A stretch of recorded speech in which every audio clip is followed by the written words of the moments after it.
Amerika Serikat dikabarkan sepenuhnya menghentikan pengiriman peluru Excalibur pada setengah tahun lalu. Penghentian dilakukan setelah Washington tahu bahwa peluru berpemandu GPS tersebut tak mampu menahan rudal-rudal yang ditembakkan dari wilayah Rusia ke Ukraina.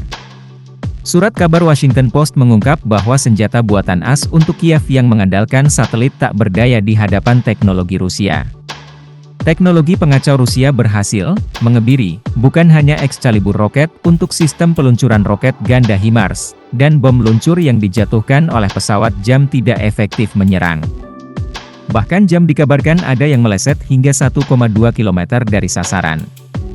Washington Post mengungkap, militer Ukraina pun sulit menggunakan sebagian dari persenjataan tersebut karena kemampuan perang elektronik Rusia yang lebih mumpuni. Surat kabar tersebut mengatakan bahwa mereka juga telah meninjau penilaian internal Kiev, yang menyatakan bahwa tingkat keberhasilan amunisi tersebut turun menjadi hanya 10% dalam beberapa bulan.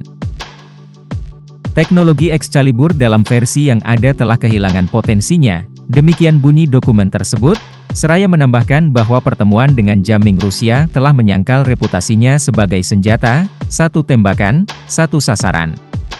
Padahal, Rusia dulunya sempat khawatir saat AS menyatakan akan membantu Ukraina dengan mengirimi HIMARS. Saat rudal tersebut dikirim pun Barat percaya bahwa peperangan segera berakhir dengan kekalahan Vladimir Putin. Sayangnya harapan tersebut tidak terjadi, teknologi Rusia yang sebelumnya diremehkan oleh Barat ternyata memberi bukti berbeda.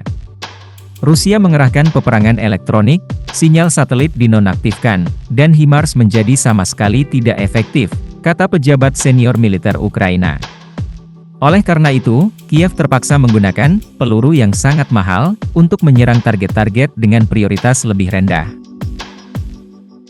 Tingkat keberhasilan JAM juga turun secara signifikan hanya beberapa minggu setelah pertama kali diberikan ke Kiev pada bulan Februari 2023 karena ketidaktahanan mereka terhadap jamming terungkap. Demikian penilaian Ukraina menekankan. Selama periode itu, bom buatan AS meleset dari sasarannya antara 200 meter hingga 1,2 km. Padahal kata pejabat militer yang tak disebutkan namanya itu, untuk mendapatkan penyesuaian yang diperlukan terhadap persenjataan yang gagal, sangatlah sulit karena proses yang terlalu birokratis di Washington. Namun, dalam kasus JAM, pabrikan mampu menyediakan patch dan amunisi tersebut masih digunakan oleh Kiev. Presiden Rusia Vladimir Putin seperti dikutip Russia Today mengatakan bahwa sejak dimulainya konflik antara Moskow dan Kiev pada Februari 2022, produksi peralatan peperangan elektronik telah meningkat 15 kali lipat di negara tersebut. Ia juga memperingatkan bahwa pengiriman sistem senjata ke Kiev oleh AS dan sekutunya tidak akan menghalangi Moskow mencapai tujuan militernya, dan menambahkan bahwa hal itu hanya akan memperpanjang pertempuran dan dapat meningkatkan risiko konfrontasi langsung antara Rusia dan NATO.